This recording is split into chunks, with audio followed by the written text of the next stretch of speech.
My name is Joan Patterson, and looking back now, I can see how easy it is for a mother's love to turn into a quiet kind of erasure. For years I believed that sacrifice was simply the price of raising a child alone. I didn't question it. I didn't resent it. I just worked. And worked.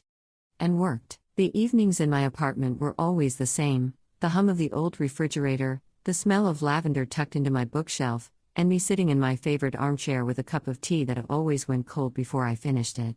On my lap, I kept a faded photo album, one I'd opened so many times the corners had begun to fray. Inside were pictures of a life that once felt whole: my wedding day, my husband holding our newborn son, Sterling's first day of school, his crooked little grin. When my husband passed unexpectedly, I didn't have the luxury of breaking apart. Sterling was only 10. His small hand gripped mine in the hospital hallway while mine trembled with the weight of every new responsibility suddenly placed on my shoulders. That night, I promised myself I would give him every chance that life had denied me, his father. From then on, the world became a cycle of double shifts and cheap meals eaten out of styrofoam containers in crowded hospital break rooms. My feet ached from long hours in nursing shoes older than some of my coworkers.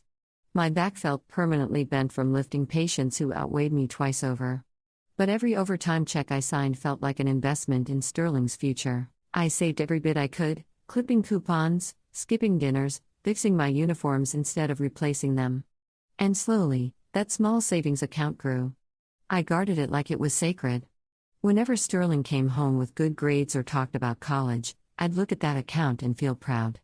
I was building something for him brick by brick, quiet hour after quiet hour. Sterling always seemed grateful growing up, but as he grew older, something shifted. The gratitude faded into expectation. The warmth softened into distance. It wasn't sudden.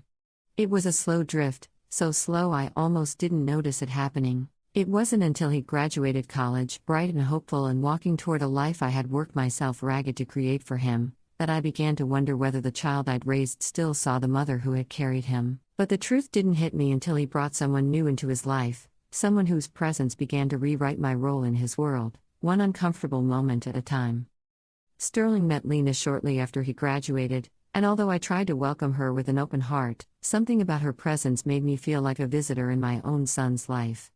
She was elegant in a polished, rehearsed kind of way: perfect hair, perfect posture, perfect smile. When she first stepped into my apartment, her eyes glided over the hand-me-down furniture and faded curtains with a polite smile that didn't reach her eyes. Still, I reminded myself that loving my son meant making space for whoever he chose to love. So I smiled, cooked dinners, asked questions, and listened. But Lena always maintained a kind of gentle distance, as though any closeness would wrinkle her carefully pressed world. When they announced their engagement, Sterling looked at me with hopeful eyes, and before he even asked, I told him I would help. The wedding was grander than anything I had ever imagined for myself: white roses, gold-trimmed table settings, a 4-tier cake that looked too perfect to eat. I stood near the edges of the room, wearing a dress I'd bought second-hand but tailored myself. Sterling hugged me once, quickly, before whisking off to toast with friends. I told myself it was all right. I told myself he was busy. I told myself that weddings weren't about mothers, they were about beginnings. After the honeymoon, the house came next, a spotless home in a bright neighborhood where every lawn looked like it had been trimmed by angels. When the bank hesitated to approve their loan, Sterling came to me looking embarrassed. "Just until things get going, Mom," he said. Of course I agreed. I cashed out the last of Mark's insurance policy, signed documents I barely understood, and told myself I was helping build their foundation. Sunday visits became my ritual. I'd bring pie or soup or something warm from my kitchen. But each time, the atmosphere grew a little tighter. Lena would offer a smile, but the kind that felt like a thank you card signed out of obligation. The grandkids were polite but cautious, glancing toward their mother before reacting to anything I said, as though checking for permission to laugh, to smile, to listen. Then came the small criticisms. "Oh, that's a bit old-fashioned. Maybe don't tell that story again, Joan. You worry too much." Their voices were quiet, coated in sugar, but every comment left a sting I carried home with me. I kept telling myself it was nothing, just misunderstandings, just moments, just life, but deep down, something familiar and painful was stirring, and it wouldn't fully surface until one holiday dinner, one moment that shattered everything I thought I still meant to them. Thanksgiving used to be my favorite holiday, a day that filled our small home with the smell of cinnamon, roasted vegetables, and the sound of laughter bouncing off the walls. But that year, everything felt different the moment I stepped through Sterling and Lena's front door. The dining room looked like a catalog spread, polished silverware, layered place settings, candles flickering in perfect symmetry. The kind of table you're afraid to breathe near. I placed my homemade pie gently among the store-bought dishes, even though Lena had already mentioned the caterers twice. I smiled anyway. I was seated at the far end of the table, almost as if by convenience rather than consideration. Conversation flowed He was the easily love of between my Sterling, life. Lena, and her When he parents, left, a who part sat of near me the went head of the with him. table. You I never spoke really when get spoken over it, to, you just offering keep small going. comments The or house soft is so laughs, but each quiet now. contribution seemed to I evaporate into the remember when air. these The rooms were room was full of full, yet I laughter had and never little felt more footsteps. invisible. Midway He was through the love dinner, of my between the life. passing of the When he cranberry left, sauce a and a part of story me Lena's went with father was him. telling, You there never came one really of those get little over it, pockets you of just keep silence that going. naturally fall between conversations. I took a breath. These were the moments when I used to share a memory, something simple, something warm, something human. I began softly, "This reminds me of the first Thanksgiving Mark and I." "Mom." Sterling didn't raise his voice. He didn't need to. His tone alone sliced through the room. He set down his fork with the kind of finality that made the room still. "Can we not do the same stories every year?" "No one cares. No one cares." The words echoed louder than they were spoken. They landed on me harder than anything I'd ever heard from him. My chest tightened as the eyes around the table shifted, some embarrassed, some indifferent, none offering rescue. Even Lena didn't correct him. Instead, she gave a tiny, satisfied smile behind her wine glass, as though the moment had confirmed something she'd always believed. My hands shook beneath the tablecloth. I swallowed back the sting rising in my throat and forced my expression to remain neutral.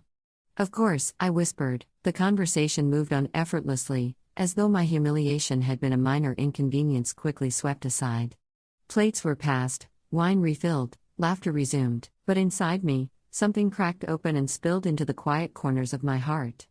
A realization that had been years in the making finally took shape. They didn't see me, not as family, not as a mother, not even as a person who mattered. I excused myself soon after, claiming I needed fresh air. No one stopped me. But what happened the next morning, before the sun had even risen, would change all of our lives forever. The morning after Thanksgiving, I woke long before the sun. The house was quiet, soft, peaceful in a way that felt unfamiliar. For the first time in years, I didn't feel weighed down. I felt clear. I sat at the edge of my bed, hands folded in my lap, watching the faint line of dawn brighten my window. The events of the previous night replayed in my mind, not with anger now, but with startling clarity. That moment at the dinner table had given me something I hadn't allowed myself in a long time: permission. Permission to stop trying. Permission to stop shrinking myself. Permission to walk away. I packed slowly, intentionally. A few clothes. My nursing certificates. The photograph of Mark and I on our wedding day, the one where we're laughing so hard you can practically hear it. I tucked it into the side pocket of my suitcase. Last, I retrieved a small lockbox from the back of my closet. Inside were documents I had collected over decades, accounts I'd opened, papers I'd signed, receipts I'd saved. Things I never thought I'd need in such a decisive way. By sunrise, I had locked my apartment door behind me. I drove south with no plan, just a destination, anywhere but here. Miles rolled by like pages turning. Fields, cities, highways. I didn't stop until the air grew warm and the horizon turned into ocean. Florida's coast welcomed me with a salty breeze that seemed to lift years off my shoulders. I rented a small apartment overlooking the water. Nothing fancy, white walls, tiled floors, a little balcony with peeling paint. But it was mine. Entirely mine. That first night, I stood barefoot outside, listening to the waves and letting the wind wrap around me like an embrace I hadn't known I needed. The next morning, after a quiet breakfast, I made the phone calls. First, my attorney. "I'd like to update my will," I said. "Everything goes into a charitable fund in my husband's name. None of it goes to my son. Please write it clearly." Second, the bank. "I want to remove my name from the mortgage I co-signed." The representative explained the consequences for Sterling. I simply said, "Send the notice." Third, my financial advisor. "Close every joint account. Transfer the money into a private one." When he hesitated, I interrupted, it's my money. Do it. Last, the insurance company. The vehicle under my name that they use, I want it reclaimed. Each call was a door closing behind me, sealing a chapter I'd stayed in far too long. By the end of the week, my phone lit up with missed calls 30, 40, 50. Then the messages came confusion, anger, desperation. I didn't respond.